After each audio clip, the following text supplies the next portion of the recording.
भाद्रपद मास के शुक्ल पक्ष की चतुर्थी सिद्ध विनायक चतुर्थी के नाम से जानी जाती है। इसमें किया गया दान, स्नान, उपवास और अर्चन गणेश जी की कृपा से 100 गुना हो जाता है। परंतु इस चतुर्थी को चंद्र दर्शन का निषेध किया गया है।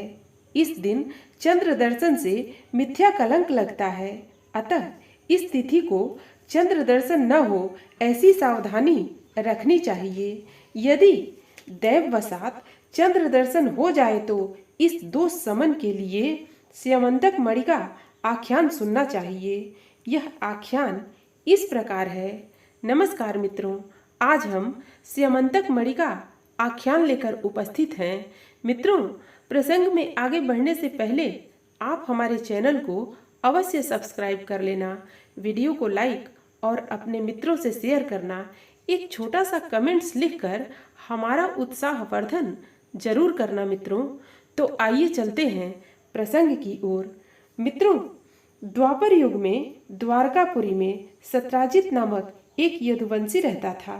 वह भगवान सूर्य का परम भक्त था। उसकी भक्ति से प्रसन्न होकर भगवान सूर्य ने उसे स्यमंतक नाम की मणि दी, जो सूर्य के समान ही कांतिमान थी। वह मणि प्रतिदिन 8 भार सोना देती थी तथा उसके प्रभाव से संपूर्ण राष्ट्र में रोग, अनावृष्टि, सर्प, अग्नि, चोर तथा दुर्भिक्ष आदि का भय नहीं रहता था। एक दिन सत्राजित उस मणि को धारण कर राजा उग्रसेन की सभा में आया।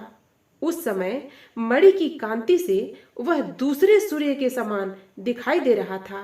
भगवान श्री कृष्ण की इच्छा थी कि यदि यह दिव्य रत्न राजा उग्रसेन के पास रहता तो सारे राष्ट्र का कल्याण होता। इधर सत्राजित को यह मालूम हो गया कि श्री कृष्ण मेरी मणि ले लेना चाहते हैं। अतः उसने वह मणि अपने भाई प्रसेन को दे दी।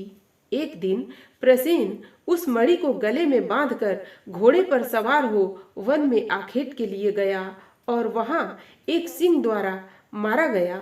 प्रसेन के न लौटने पर यादवों में कानाफूसी होने लगी कि श्री कृष्ण इस मणि को ले लेना चाहते थे, अतः उन्होंने ही प्रसेन को मारकर मणि ले ली होगी। उधर वन में मुंह में मणि दबाए हुए सिंह को ऋक्षराज जाम्बवान ने देखा तो उसे मारकर स्वयं मणि ले ली और ले जाकर बच्चे को खेलने के लिए दे दी, जिससे वह खेला करता था।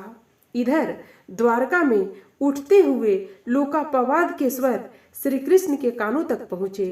वे राजा उग्रसेन से परामर्श कर कुछ साथियों को ले प्रसेन के घोड़े के खुरों के चिन्हों को देखते हुए वन में पहुँचे। वहां उन्होंने घोड़े और प्रसेन को मृत पड़ा पाया तथा उनके पास में सिंह के चरण चिन्ह देखे।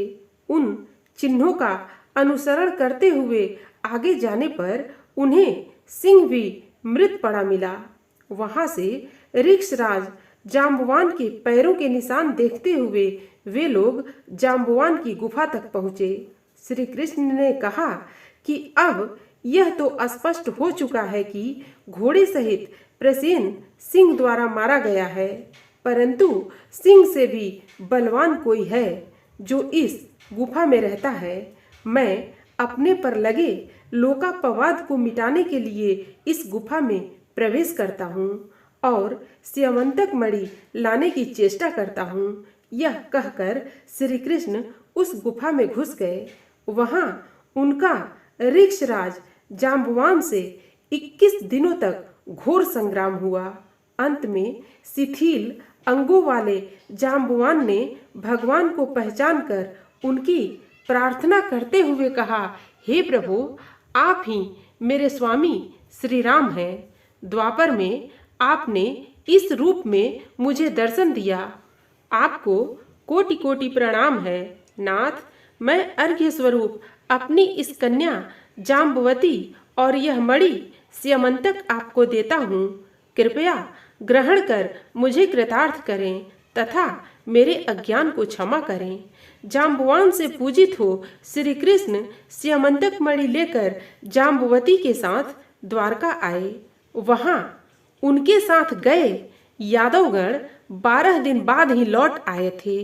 द्वारका में यह विश्वास हो गया था कि श्री कृष्ण गुफा में मारे गए, किंतु श्री कृष्ण को आया देख संपूर्ण द्वारका में प्रसन्नता की लहर दौड़ गई। श्री कृष्ण ने सब यादवों से भरी हुई सभा में वह मणि सत्राजित को दे दी। सत्राजित ने भी प्रायश्चित स्वरूप अपनी पुत्री सत्यभामा का विवाह श्री कृष्ण से कर दिया। यह स्यमंतक मणि का आख्यान जो कोई पढ़ता या सुनता है उसे भाद्रपद शुक्ल चतुर्थी के चंद्र दर्शन के दोष से मुक्ति मिल जाती है। मित्रों, फिर मिलते हैं अगली प्रस्तुति के साथ। धन्यवाद।